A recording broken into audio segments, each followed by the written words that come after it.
Welcome back, travelers. I hope you pulled up your cup of tea because we're going to be talking about legendary lore with our favorite undersea sponge. Druid, underswamp druid, Dina.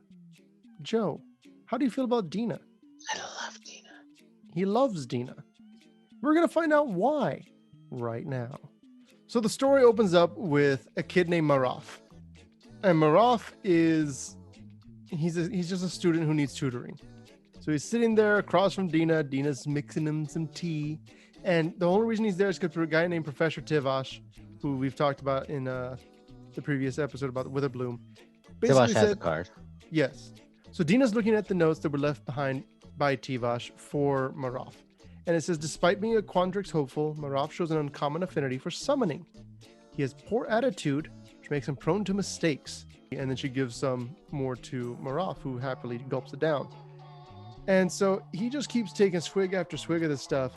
And he's talking about how he's the best student. He's wondering why he hasn't been put into advanced classes. He's saying that he feels like he's in a room full of babies. And she reads the last thing. He needs focus. He requires proper motivation to maximize his potential. So she keeps giving him tea. Maraf is just like really happy to be there. And he says, you have a real talent as a counselor. I know magic isn't for everyone, and my instincts tell me you're better off pursuing this kind of thing. And so Dina happily gives him more tea, and she's like, this is fine. 3.5 minutes later, he's on the ground, dying. And she's like, don't be silly. And she's like standing over him, and like he's on the ground trying to to grab things to do something, create an antidote. I don't know what I'm talking about. Create an antidote. And she's like, spiders coming out your ears is hardly deadly. Unless they're venomous. Are they venomous? He goes, aren't you supposed to know? She goes, I'm pretty sure they're not. And she's like, what were you looking for? He goes, mugwort and a lanny fern root. She's like, good. And he's crying. He's just on the ground. He's looking for the antidote kind of thing. Antidote. I'll schedule your next session next week, same time. So obviously Dina, she has this prowess with mixing basically, creating these concoctions and these tinctures. And she taught this guy basically how to focus like his life depended on it because he feels like it is. It's a very unorthodox. I don't think this living thing is for you. Just making the tea. But that's none of my business. So Dina is walking through the Witherbloom Windershin's Hall, which is the Witherbloom dormitory area, right? Mm-hmm. And she goes into the laboratory where Lizette and Valentine are over a crucible. And so she gives back Tivash's notebook. But before she leaves, Lizette stops her and says, are you going to the Prismari party? All the professors are going too. If you're not in a hurry, we can go together. And Valentine's like, right, all the professors. And so Dina basically explains she doesn't really enjoy those big events. She doesn't like being around a lot of people. She'd prefer to just stay to herself. She doesn't have what people would call friends. So she'd rather just stick to her work. She's very good at what she party. does. I'd rather, what do you call it? Die. Bye.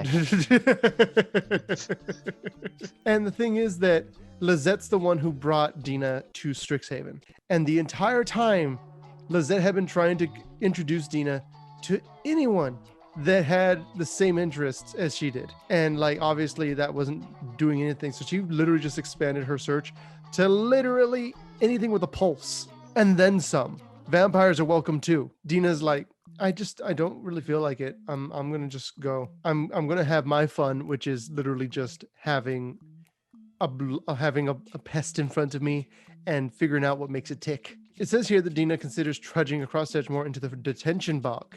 You guys remember the detention bog from the Witherbloom episode? So she has no desire to do anything with anyone unless it's for her weekly tea with Lizette. That's as far as she'll go. That's basically how Dina's going. Lizette's like, I need to find you some friends. She's like, who needs friends? I have you, and I have pests. Dina has this shield. She has this glamour that's around a tree trunk, a hollowed out tree trunk, where she has a bunch of forbidden stuff. She has this old tome, an ancient text covered in metallic plates that look like night pauldrons. And there's these chains, delicate chains, bound around these skin-like pages into what would look like something that's never been seen in Arcavios. And so obviously this is from the Biblioplex, but this is one of those books that no one is supposed to actually have. She discovered this book on a shelf. It seemed to beckon to her, begging to be read. And so she did. She opened it up, and the first thing she read on the final page was, "I have trod upon the skulls of mighty lords, commanded boundless armies who obey without fail. Yet no conquest can turn the tide against my own desire for what I want, what I have always wanted. Not the mere escaping of death, nor the mere facsimile, but true life from lifelessness. That is the ultimate proof of power, the most definite testament to godhood. I have been told by those who deem themselves wise that the most anticipated ends are sweet only as long as they remain unattainable. I will prove them wrong." So obviously this is a necromancy book. And it's not simply talking about a way to extend one's life. It's not talking about creating a lich scenario. It's actually legit necromancy. Not a zombie, a person fully brought back to life from the dead. Who would be studying that? Yeah. So Dina, of course, sees this and she's immediately captivated. And she's taking all the different bits that she needs to from all the different areas in the bayou, and she has everything except for one thing: the root of the Essis tree. There is no such thing as a plant called the Essis on Arcavios. We have heard the name Essis before in the past. Joe, where have we heard of the Essis plant? I completely forgot. Dominaria. It's on Dominaria. It's on Dominaria. That's about as much as, a person who doesn't know that in particular, they're just like, oh, Essis, I don't know what the point of that is. But it's from Dominaria. So that's knowing already... who this journals is, you can assume it's from a different plane, but at the same time, it's just like, where? Yeah, it's really starting to narrow it down. It's a necromancer from Dominaria who used an Essis plant at some point in the past. Came to Strixhaven. This whole time, Dina was trying to find this Essis plant, but couldn't. Until one day in her potions class, right before her session that was with Maraf, she saw Professor Onyx. Behind her, there was a terrarium. In a corner of the terrarium, she could see what looked like the white leaves of the Essis tree. So, of course, she went in, she got a little bit of the root, and then she went about her normal day, just avoiding people and not having to talk to anyone. So then she goes, and while she's on her way to her little experimental place, we get a glimpse into what things were like for her. She says she recalls nights when she was younger.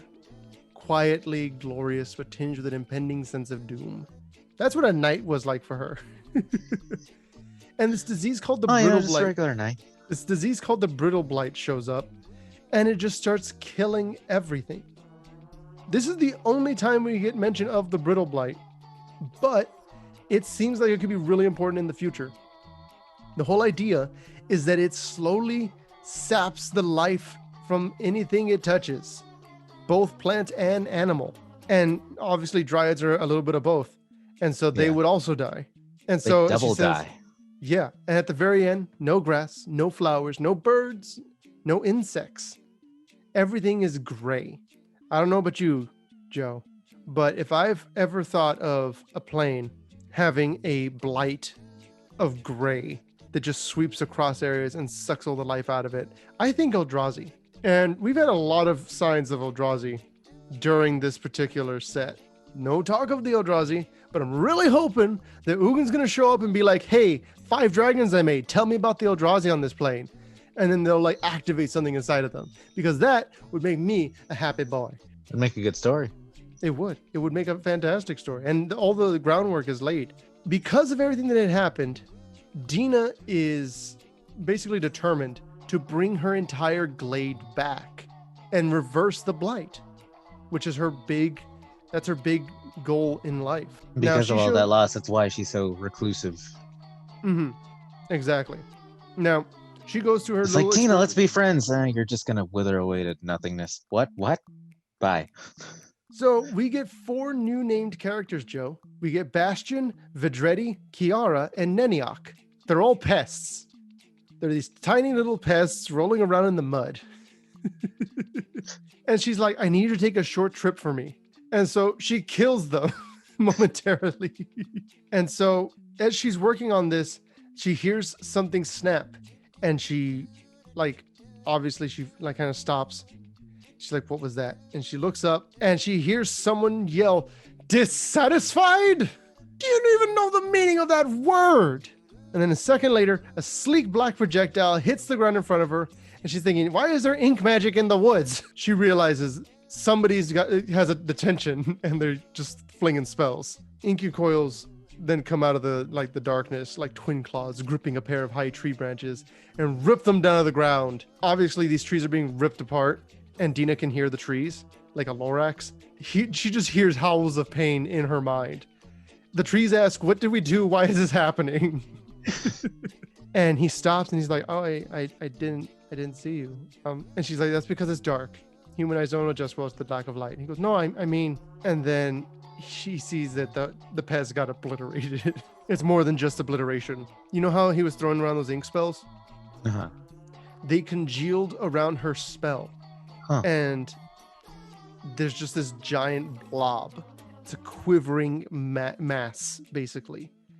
There's like this green mist coming off of the black sphere. And they're like, what is that? And she goes, we can't stay here. And he goes, well, you haven't answered my question. And so she grabs his hand and she yanks him away and just basically drags him. And the trees that are getting just corrupted by this void she created say, the void, where have you sent us? So much pain. And so Dina's kind of freaking out because she did something with a spell that did not do at all what she had intended. And so they get away and they think they're safe. And she's like, now, he goes, now answer my question.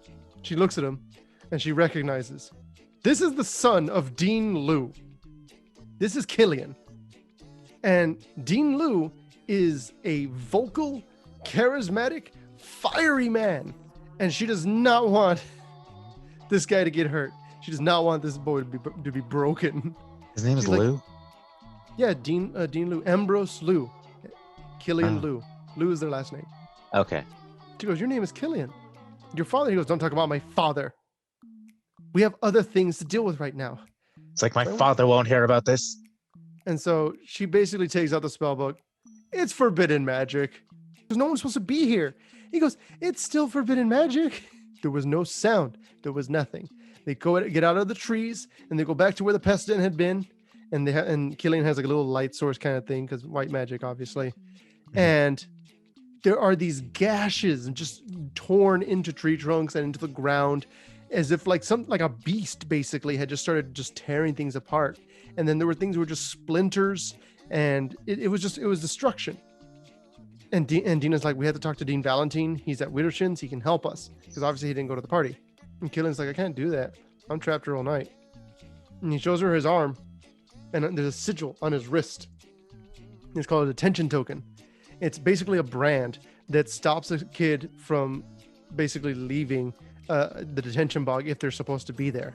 And if they escape, the token just brings them back towards the bog center. And he goes, that's what I get for letting a Prismari player steal my inkling from right under my nose. I cost my team that point. And Silverquill lost the Mage Tower match. That's my father for you. So the kid who got bit by the inkling earlier in the story time, third episode, the third story, third like main story episode, was Killian. Huh. Yeah. That all came together. Yeah. So he got attention basically for not applying himself enough. She's looking through the book. She goes, no, there's nothing about unbinding or countering the spell. It's almost like the mage has been trying to do the same thing again and again. He goes, raise the dead. And she says, restore the living. He says, I wonder who they lost. She goes, who did you lose? In Dina's case and Killian's case, both of their mothers are dead. The thing is, the Dryads don't really have families. The Dryad will just die, and then the earth reclaims the body, and then a new Dryad comes out from the tree they died next to, knowing nothing but her name, and it's the same name that the mother had. So Dina is the daughter of Dina, who is the daughter of Dina, and so forth. And so they like build little communities of Glade sisters and stuff like that. So all of Dina's family is dead, which is why she's been doing what she's been doing. Obviously, Dina and Killian, they kind of like get to know each other a bit better. They open up about things, and they find this thing called a vine clinger, and it's on the ground and it's writhing in pain. it's going to die. So what she does is she basically just puts her hand on it. She's able to commune with it. She discovers the creature and how it was just fine before it ran into their monster, and so she lets it go and then she kills it. She kills the creature and she like absorbs its life force. I love this description. She says she lets go of the vine clinger. It's headed northeast towards Sedgemoor. He goes, towards the school? Maybe it's drawn to magical energy. She goes, or it's looking for a purpose. It was just born and it doesn't know why it's here or what it has to do. Like a giant murdering baby? She goes, our giant murdering baby. I mean, if that wasn't the line that launched 1,000 ships, I don't know what it is. I know. So you have these two characters and they hunt down the creature, like I've been saying. It's just this, that's what the entire story is. It's a great story. They have various moments. There's a bunch of different variants of creatures and trees because they're going through this bog, so it's a very diverse ecosystem. So you get to see There's a lot of world building in this one story. I love it. Yes, exactly. Which is why it might seem like I'm skipping a lot, but it's because there's just a lot of that kind of thing going on. A lot of it isn't story. A lot of it's world building. You guys definitely check out the story. It's got the best character. She's realizing that is she willing to sacrifice people to try and reclaim these things from the abyss? Like, is that something that is wise to do? Is that something she could live with herself doing? And what she does is she gives these dry tea leaves to Killian and says, here, eat this. You'll be able to see better in the dark. And so Killian really quick just takes them because he trusts her, eats them, swallows them, and his eyes start to glow like a little blue. And he's like, wow, why have we never used these before? She goes, because lion's paw has really bad side effects. Basically uncontrollable diarrhea. He's like, oh, great. And she goes, for 2 days. Glad you told me that before I consumed them. You'll be fine. Let's live now. Yeah, pretty much. So they found the creature and they have their plan. Because she's the one who created the initial spell, if she gets close enough, she can undo it. All she needs is for Killian to basically distract it.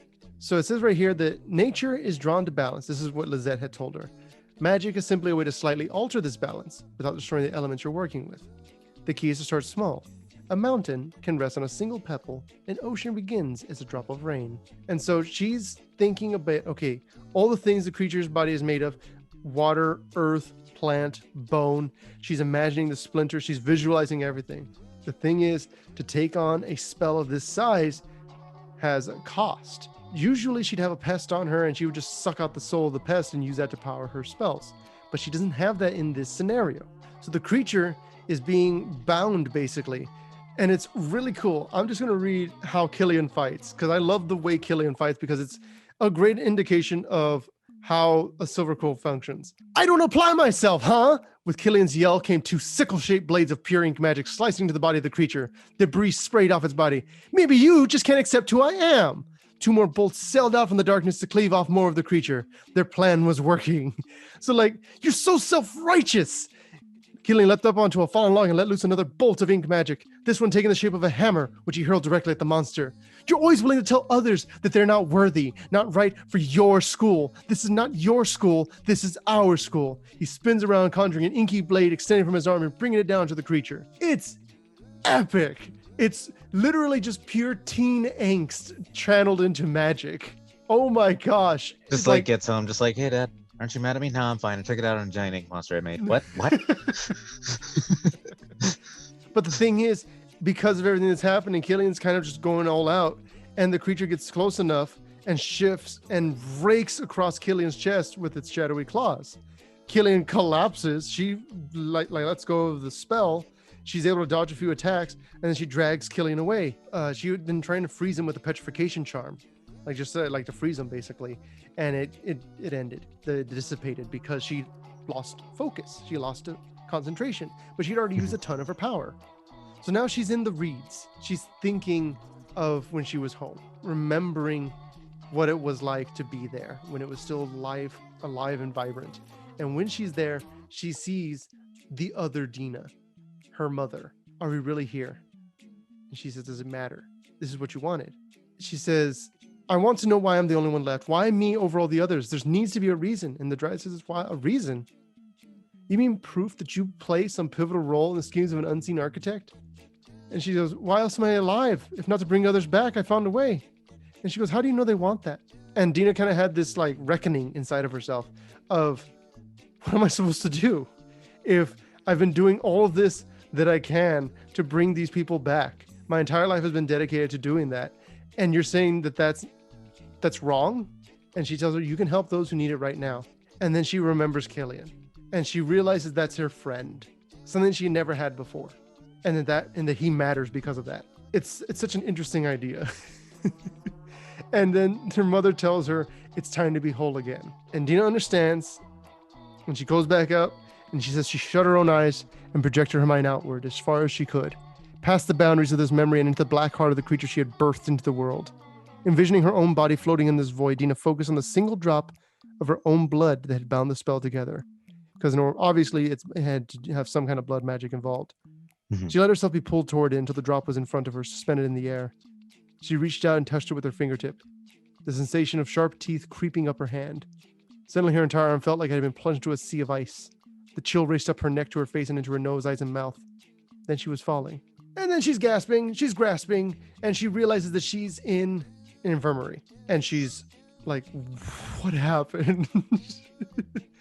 And she's like, she realized, like, she wakes up and she sees Valentine, and he's looking at her like from under his cowl because he's a vampire, obviously. And she's like, where's Killian? He goes, he's fine. He dragged you all the way from the bog with a festering wound, not to mention a particularly nasty case of lion's paw poisoning.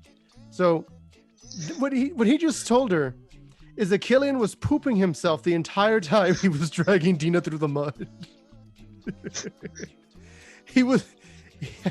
He had a giant gash across his chest, and he was rocket propelling himself with feces. Probably blood too, because if it's 2 days worth, that's a lot of. It's like, what are you doing? The sound he made. That's all we heard as he was coming in. And what's great is Valentine's response, because he says he's not disappointed. He says he's unsurprised. None of you students ever mean for things to go badly, especially when they do. She goes, as soon as I'm able, I'll take my things and leave. And he says, you do know this institution is an institution of learning. I trust that you have learned something this night. You are the student. We are the instructors. We painstakingly assemble lessons, and you follow them to the letter. Venturing outside of that dynamic is fraught. Such a lesson will be valuable in your future coursework. Above all else, Strixhaven is a place for new beginnings. Often that comes in the form of second chances. None of us are faultless, Miss Dina.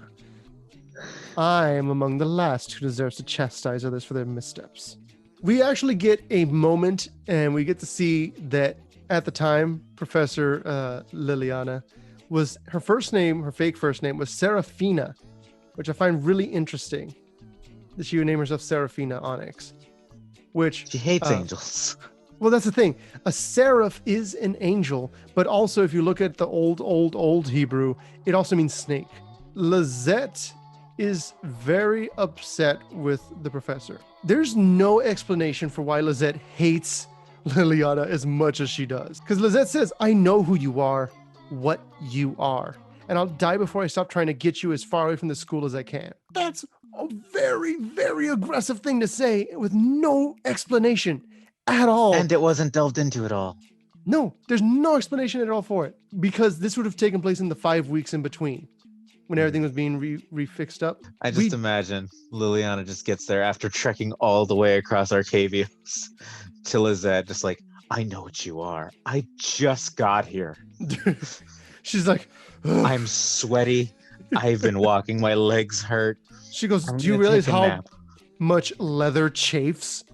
I am wearing nothing but leather. My hairband was leather. What about your undergarment? I'm wearing nothing but leather. Nothing. Give me all the powder you have.